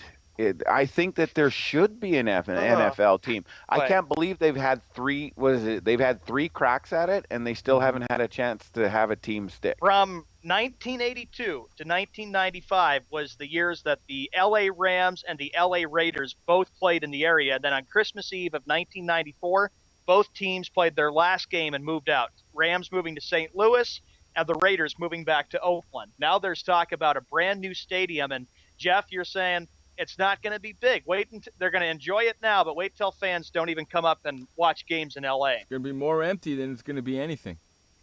Yep. Nobody listens to me. Everybody thinks I'm a dumbass. The reason why is because the 2 cities that we've just been talking about, Las Vegas and Los Angeles, they're the centers for something else. They're not the centers for residential. They're the centers for something else. Las Vegas is the center for gambling. You look at Los Angeles, and it's the center for entertainment, if you will. But people don't live there. They come there for parties. They come there for award shows. They come there for different things. They don't really live in Los Angeles. They live around Los Angeles. Correct. And now you have teams that play on the outskirts. Correct. Yeah. TVs and the movies in LA, and that's what their life is. And of course, the LA Lakers, who are not so big now, but back then were so big, were always the team that the Hollywood stars like to go watch because they had the money for it. But now, not so much. And now all this talk about LA having an NFL team, like Jeff has pointed out, and I can agree with them, LA has never, ever supported, Ron, an NFL team. Look at all the moves we've seen from years past. Yeah. I think we're getting close to the break. I want to answer the question, move or expansion, by saying move is the better of the 2 choices, the lesser of 2 evils, if you will. Yeah, I agree with you. I don't think the listen, the league's watered down enough already. Yeah. Okay, you expand, you're only going to water down that crap to begin with. You know, and that particular league, the NHL, can't handle that. They got enough times handling what they got right now. The only thing that would save the NHL if it was an expansion is if what's called the KHL folded. That is the Russian Professional Hockey League. That's where a lot of NHL professional players go as they get to their prime and just past their prime, if you will, their downward slope in the professional sport in North America. They go to the KHL. If the KHL were to fold in Russia, then yes, I can see an expansion being viable in North America because you wouldn't have the watered-down pool. You'd be able to get a few more Europeans, a few more Russians, even a few more peripheral players out of North America to come and play. But when it really comes down to it, moving a team and staying with 30 teams in the NHL is probably still too many teams, in my opinion. And I don't see the Russian league going down nowhere. With the economy the way it is right now, I mean, unless it is able to rebound and the oil prices kind of come up a little bit, the KHL is actually really seriously thinking of folding in the offseason. Right. Hey, let's run to our second update of the day. This update is brought to you by The Flipper. Head on over to flipperflipper.com and get your Flipper today. Never, ever touch your toilet seat to lift it or lower it ever again. It's called The Flipper, and it's at flipperflipper.com. Take it away, Sean Mann, with the final update of the day. All right, Jeff, welcome everybody. Last update of the day, 31 minutes after the hour. It is Wednesday, March 4th, 2015. In the National Basketball Association, 2 games are underway right now. 2 minutes and 12 seconds, first quarter. The Pacers lead the Knicks 24-17. The Suns playing against the Magic, 33 seconds in the first quarter. The Magic lead 23-19 over Phoenix. Other games tonight, it'll be Jazz taking on the Celtics, Hornets at the Nets, the Cavaliers taking on the Raptors, Grizzlies taking on the Rockets, and, of course, ESPN tonight will be the LA Lakers taking on the Miami Heat down in South Beach tonight. So those are the games that we have going on right now in the National Basketball Association. NBA has 2 games tonight on ESPN. NHL, here are the games that we have, 4 of them tonight. It'll be the Senators taking on the Jets, the Rangers taking on the Red Wings. The game is on the NBC Sports Network. The Canadiens at the Ducks, and the Penguins taking on the Avalanche. In the National Football League, Peyton Manning is going back to Denver. He is taking a $4 million pay cut, so he will be back for the 2015 NFL season. The Buffalo Bills made news today. They got quarterback Matt Castle from the Minnesota Vikings. One day after they picked up LaShawn McCoy. So the Bills have been very active this offseason. The Dominic Sue, of course, is looking at teams. The Giants have expressed interest. Maybe New England, Dallas, maybe the Lions will re-sign him. He's got a lot of choices available. Adrian Peterson continues to count the days down till April 15th when he will be reinstated in the National Football League. Remember this update is brought to you by the Flipper at flipper.com. We're going to run to a commercial break. When we come back from our commercial, more hockey talk with Ron Gallo, Jeff Escow, and Sean Mann. Welcome to the Man Manual. Man comes with a multifunctional casing known as skin. It is remarkable. Warning, standard body wash can cause damage to man's skin. Maintain it properly with Dove Men Plus Care Body Wash. It cleans man and protects skin from dryness. This will keep man's skin remarkable, even under extreme testing. Dove Men Plus Care Body Wash. Skin care built in. Also, freshen man's exterior with new Aqua Impact Body Wash. Why does consultant Jerry Howell stay at La Quinta? Can you come back tomorrow? Because only with La Quinta can Jerry instant hold the room tonight using just his phone number. And then power down for tomorrow on his pillow top bed. And when Jerry's refreshed, you know what he does? We need ideas, people. Think. Synergistic integration. Genius. He thinks outside the box. I'm going for it. No. La Quinta Inns and Suites take care of you so you can take care of business. Instant hold your next stay on your smartphone at LQ.com. La Quinta. Hi, I'm Montel Williams. Most of you know me as a talk show host, but I'm also an author, actor, single father of 4, a fitness writer, avid snowboarder, and I'm also a medical marijuana patient. Like many of the million people who are living with multiple sclerosis, I'm in pain every single day. And sometimes my nerves are so raw that if you brushed up against me in an elevator, I'd scream. I can't sleep at night from the pain, and sometimes the spasms in my legs are so intense they will wake me up throughout the night. I've tried the strongest prescription medications available, and I'm going to tell you, they do not work. In fact, they leave me in a stupor, and most of the time, it's impossible to even live your life. Now, I've tried medical marijuana, and I'm going to tell you something, it works. If you'd like more information about medical marijuana, you can contact the Marijuana Policy Project at mpp.org or call 1-877-JOIN-MPP. Hey everybody, this is Sky, and when I want to know what's going on in the wonderful world of sports, I tune to Sports World Radio.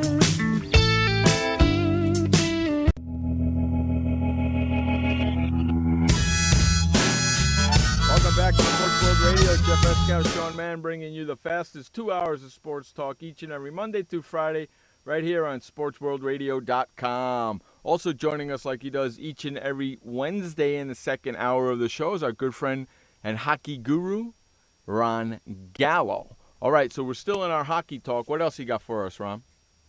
Well, I guess earlier this week was trade deadline. The NHL had their trade deadline on Monday. Some significant deals actually were made leading up to the trade deadline. On trade deadline day itself, a total of 24 trades were executed, moving 43 players in total. Wow. So there's been a few players on the move in the NHL. If you were following them even since the All-Star break, you might need to pick up a new roster sheet just in order to follow along, especially if you're looking at Anaheim. Anaheim has made some significant moves here and may actually be, and I picked them at the beginning of the year. Sean's going to have to double check his paperwork, but I picked Anaheim to come out and be one of the 2 teams playing for the Stanley Cup at the end of the playoffs in the Stanley Cup Finals. They made some significant changes. They traded away Well, one of the big ones that they traded away even just before the trade deadline was Devontae Smith-Pelly. He went to the Montreal Canadiens. They moved Danny Heatley as well. They also gave up a number of draft picks. They gave up the second-round pick in 2015. That's this year. Third-round pick this year. Fifth-round pick next year. They gave up a couple of defensemen in Ben Lovejoy and Eric Brewer, and they got rid of two other forwards that I can think of, Rene Bourque and William Karlsson. Now, what did they get in return from all of that? Interestingly enough, the big name that they picked up was James Wisniewski, but they also picked up two extra defensemen, Simon Dupree and Corbijn Holzer. Not really big and significant names. You look at some of the forwards that they got, and again, not significant names. They picked up a third-round pick this year, which is really strange because they gave up a third-round pick this year, but this is what happens in trades, when you're going multiple teams, right? But the pundits are saying that the Ducks, a fast team to begin with, are faster and more skilled with a deeper and more mobile defense. And size and strength have long been some of the Ducks' best attributes, but they were able to trade from a position of strength in order to get some skill in their lineup, and that's the quote. Wisniewski, again, like I said, he's the big one because he's got a big booming shot from the point. They think that he's going to be able to contribute on the power play, which has been near the bottom. That's the only Achilles heel right now with the Anaheim Ducks, is getting their power play up. They're 21st in the NHL, so they're not even in the top 16 among teams, which is where you want to be heading into the postseason, of course. That was a big trade indeed. Yeah, no, and there was significant trades made all over the place. I mean, you look at the East Coast, and maybe the team to think about on the East Coast, possibly Detroit, but I'm thinking more New York. I mean, New York is the team that we kind of been keeping our eye on and wanting to know how they're going to do, because they seem to be having the same similar year that they had when they hoisted the cup in the summer of 1994. They got rid of John Moore, Anthony Duclair, and Lee Stepniak. Three names that really don't mean much unless you're a diehard Rangers fan. They get a defenseman with Keith Yandel. He's going to be a big improvement over John Moore. Yandel is going to actually supplement the back end quite nicely, and that'll make it better for players like Rick Nash, who's been having a career year, and Martin St. Louis.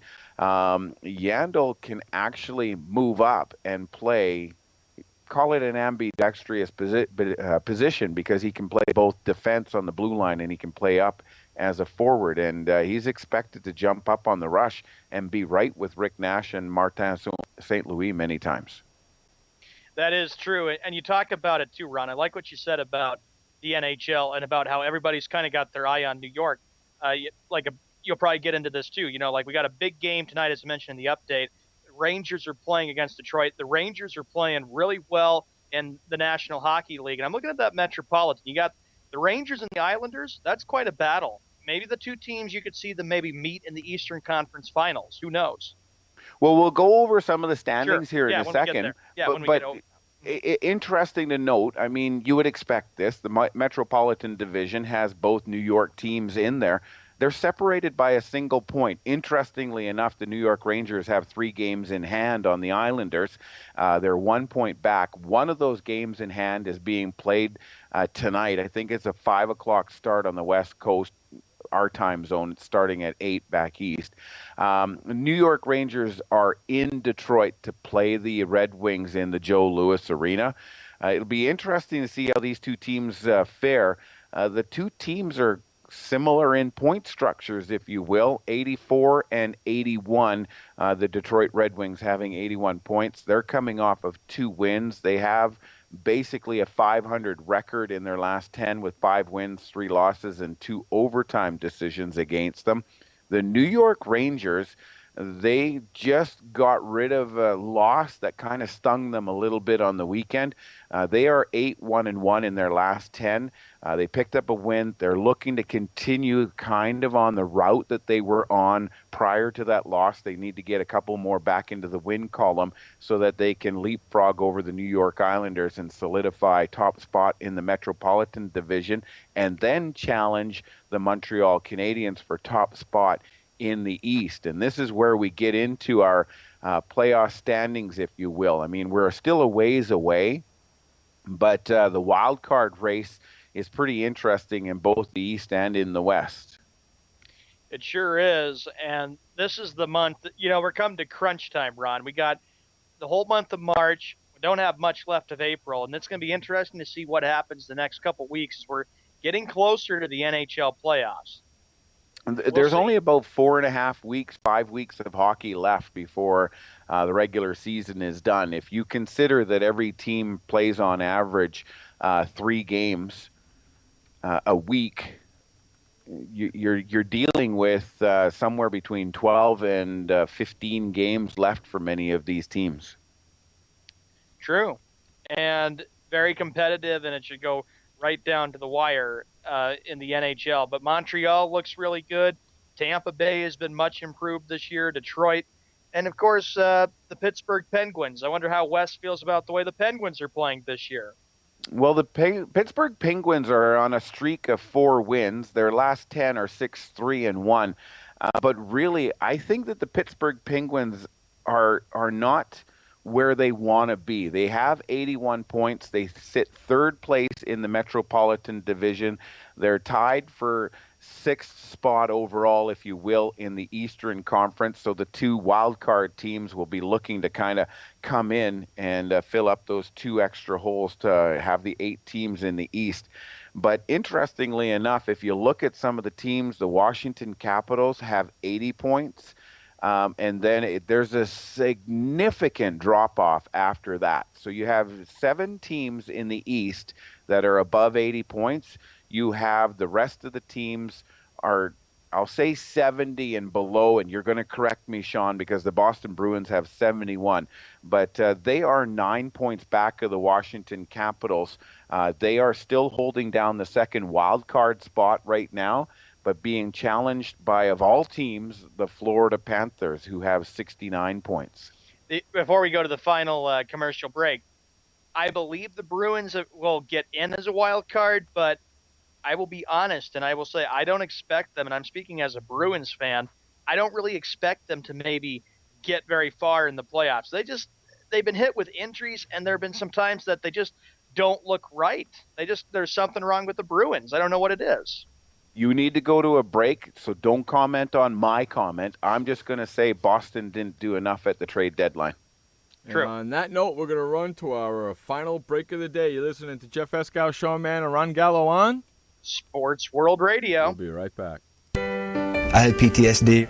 Once I was back from Iraq, I was distant from everybody in my family. We had a reunion of our unit, and you'd hear these spouses say, "Is your husband doing that? My husband's doing that too. I thought it was just us." And really understanding that, hey, this is a common experience. I learned more to listen to what he was saying, and that made it easier for me to understand where his pain was coming from. Warriors should know that resources are available. Learn more at realwarriors.net. Every parent wants the safest and healthiest products for their family. That's why I created The Honest Company. I was just a concerned mom with a crazy dream. A wish that there was a company that I could rely on that did all of the hard work for me. I'm Jessica Alba, and The Honest Company was my dream. LegalZoom has helped 1 million businesses successfully get started, including Jessica's. Launch your dream at LegalZoom today. Call us. We're here to help. Confusion ever someone or have sudden you trouble had speaking, understanding? Understanding trouble? Have you sudden have or speaking someone ever confusion? Have you ever had sudden confusion, trouble speaking, or understanding someone? It could be one of the 5 signs of stroke. Sudden weakness or numbness of the face, arm, or leg. Sudden trouble with vision in one or both eyes. Suddenly having trouble walking or difficulty with balance. Or a sudden intense headache that comes out of nowhere. If you or someone you know has any of these symptoms, Don't wait. Call 911 immediately. You could make a difference in someone's life, someone you love, maybe even your own. It's late until wait. Don't too. Don't wait until it's too late. Time lost is brain lost. Find out more at powertoendstroke.org. Brought to you by the American Heart Association, American Stroke Association, and the Ad Council. Hey everybody, this is Sky. And when I want to know what's going on in the wonderful world of sports, I tune to Sports World Radio.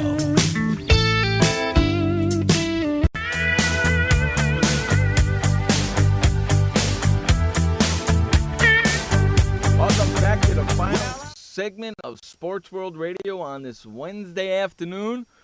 Been on a nice long journey. I hope everybody's enjoying themselves. I know I am. We got Ron Gallo with us like we do each and every Wednesday in the second hour of the show. Sean Mann's doing his thing for the show. What else you got there, Mr. Ron? I have something. Oh, go ahead, Sean. All right. I have something that is NHL related. How about this, Jeff and Ron? This came in. ESPN has been awarded exclusive U.S. broadcast rights to the World Cup of Hockey, which will be held in Toronto in the fall of 2016. Officials announced on Wednesday, today. Cool. We should have saved it for after I was done the standings, but that's okay. Let's bring that back after we go through the standings, because we were just in the East. We were just in the East and hadn't touched on the West yet. One of the things that I just want to remind everybody, Sean, you included, the wild card race right now, the Washington Capitals are 1 point away from getting themselves out of the wild card race and actually into one of the 6 playoff spots that are guaranteed.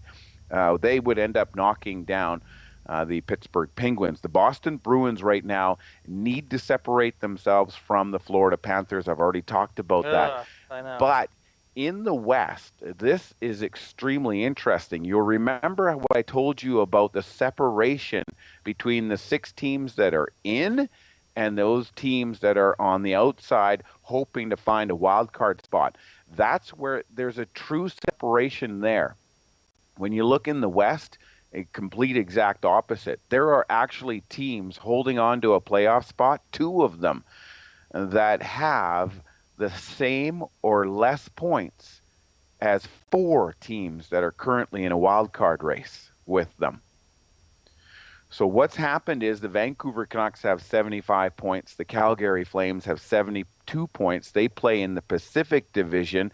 The wild card teams right now, 2 of them come from the Pacific Division and 2 of them come from the Central Division. The Winnipeg Jets have 76 points and the Minnesota Wild have 75 points. And then Los Angeles and San Jose are tied with 72 points each. What this means is you've got a team like the Vancouver Canucks and the Calgary Flames that if they're not careful, they're going to find themselves battling for a wild card position that they're actually out of the race for because the Central Division has more points. So the 2 teams that are in the wild card race from the Central Division have a better chance of getting in if Los Angeles or San Jose can knock out one or both of the Vancouver Canucks or the Calgary Flames. Just interesting how that wild card race shapes up. Should be an interesting 4.5, what you said, 4.5, 5.5 weeks. Right. Now, you dropped Toronto. Before we get to the World Cup of Hockey, I want to bring this out. Social media is huge. Mm-hmm. Social media is everywhere. Twitter is everywhere. Facebook is everywhere. LinkedIn is everywhere. Twitter, you've seen this on the bottom of your television screen, whether you're watching the music channel or whether you're watching a sports show, you will see people's tweets going across the bottom of the screen, correct? Mm-hmm. Okay, well, TSN is a Canadian broadcaster, And every year they have what's called a trade deadline show. So they put together approximately 5 to 6 hours of live programming on television, national television, so that they can break down these 24 trades, moving 43 players, and do what you and I are doing here in the span of an hour or 2 hours. They'll do it for 6 hours. One of the things that they do is they let the tweets fly through on the bottom of their television screen. Really? They are in big trouble. The Toronto Maple Leafs players, Joffrey Lupul and Dion Phaneuf, along with Phaneuf's wife, Alicia Cuthbert, are filing a lawsuit against TSN seeking payment for damages for a tweet that was allowed to go to air. And I quote, the tweet says, I quote, "I want the Leafs to keep Lupul solely based upon the fact that he banged Phaneuf's wife." Wow. That tweet made it to national television, and it has caused an uproar. But I think more importantly, what it's caused is it's going to cause a delay pattern with the tweets, and someone's actually going to have to filter all of those tweets before they're allowed to go to air. So what used to be instant tweet, if you posted with the hashtag Trade Center during the trade deadline television show in Canada, you would get your tweet showing up at the bottom of the screen automatically. That's gone. I think what you're going to see is you're going to start seeing filtered tweets going through. They're not going to allow them to be live anymore. Wow. I waited for the day that was going to happen, man. I really did. That's pretty crazy. Yeah, and there was something else too. There was a player, I'm drawing a blank on his name, but he was out of work, NHLer, and he was going to work on TSN's trade deadline television show. But I guess on the Saturday night, he posted a tweet about something about if it's my girlfriend, is it rape or something like that? As a tweet. Yeah, if she's yelling no, yeah, you bet your sweet ass it is. I know, right? So all of a sudden there was a big uproar, and the guy actually got fired before he got hired. That's ridiculous. Yeah, he wasn't allowed to do that. Anyways, we got about 6 minutes left. I wanted that Toronto thing out there because the Toronto Maple Leafs are free-falling, and things are just ugly in the center of the universe for the Toronto Maple Leafs. They are battling for the right to win the NHL draft lottery and be able to pick first overall and end up with Connor McDavid. There's an argument right now. Do you let a team like the Toronto Maple Leafs end up with what's touted to be the next generational player in Connor McDavid? I'm talking Wayne Gretzky. I'm talking Sidney Crosby. I'm talking the likes of players that have changed the game. You can go back and see Gordie Howe is in there, but they're saying Connor McDavid might be the next generational player to have that significant of an impact in the game of hockey. If Toronto ends up drafting him, it would be huge for hockey in Canada. But there's an argument to be made, and it's based on Sidney Crosby, that if a team that needs a generational player like the Buffalo Sabres, who have right now a chance of winning that draft lottery, end up with that player, would it be better for Connor McDavid to end up in a market like that and grow the game in Buffalo, New York? The Pittsburgh Penguins were a team that were at the bottom for years, had nothing going for them. They drafted Sidney Crosby, and look where they are now a few years later. Wow. So that's just the thought. Now, we've got about 5 minutes left. You wanted to talk about the World Cup of Hockey. The World Cup of Hockey will feature names that we recognize, but more importantly, it's about countries representing or players representing their countries, rather. It's an Olympic-style event, but it's hockey and solely hockey, and it's called the World Cup of Hockey, and it is coming to Canada. It is going to be played in Toronto. The interesting thing is that the NHL is prepared to let players go play for the World Cup of Hockey while they are seriously considering not allowing them to go play in the 2018 Winter Olympics. Wow. Nice. So It'd be interesting to see where that ends up. My question I have to ask you is that ESPN and ESPN2 will cover the World Cup of Hockey. This starts in late September and into October of 2016. The question is, with ESPN doing that, could that be the way that ESPN maybe brings the NHL back to ESPN? I mean, I can't speak for any media mogul, right? But they've always been looking to find ways of bringing the game to a television station near you in the United States that will stick. You'll remember years ago, Fox had that puck, and they wanted everybody to watch the glowing puck on Fox. And, you know, it was more of a, I don't know, it was more of a, almost like a train wreck. You can't turn your eyes away. So of course there was people watching it, but then it was not good for the game. So the glowing puck went away. You look at what NBC has been doing, and they've been putting games on Versus, and if you don't subscribe, then you're not going to get the games. And then the one day there, Jeff thought he was watching a live game. He was watching a game that was a year and a half old. Yeah, see, that's stupid. So I don't know. I don't know if ESPN is the answer, but I'll say this. People who watch ESPN are tuning to ESPN to watch sports. So if they're tuning to watch sports, maybe they will gravitate to the game of hockey if it's on ESPN. People who watch NBC are not turning to NBC to watch sports. They're tuning to watch a sitcom. Yeah, and I was just wondering because, Jeff, you remember with NHL back when you used to kind of watch it back in the day that the NHL always seemed to have 2 games every Wednesday night. And, of course, sometimes Sunday night they always had an NHL game on ESPN. Yeah, well, what are you going to do?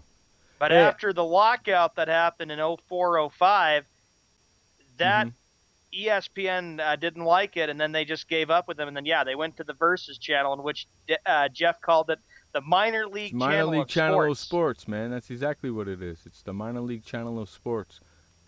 You know? And speaking of minor league channel of sports, you guys can go watch the Versus channel right now because guess what? That's our time. We're getting the flock out of here. I want to thank everybody for hanging out with us on our 2-hour journey. I hope you guys enjoyed the sports talk as much as we enjoyed giving it to you. Remember, we'll be back tomorrow for another edition of Sports World Radio. Until then, my friends, remember, you only have one life to live. Live it long, live it strong, and live it proud. And please don't forget, life may suck, but the alternative is unacceptable. For Sean Mann, Ron Gallo, I'm Jeff Escow. This has been Sports World Radio. Peace out, bitches. Later.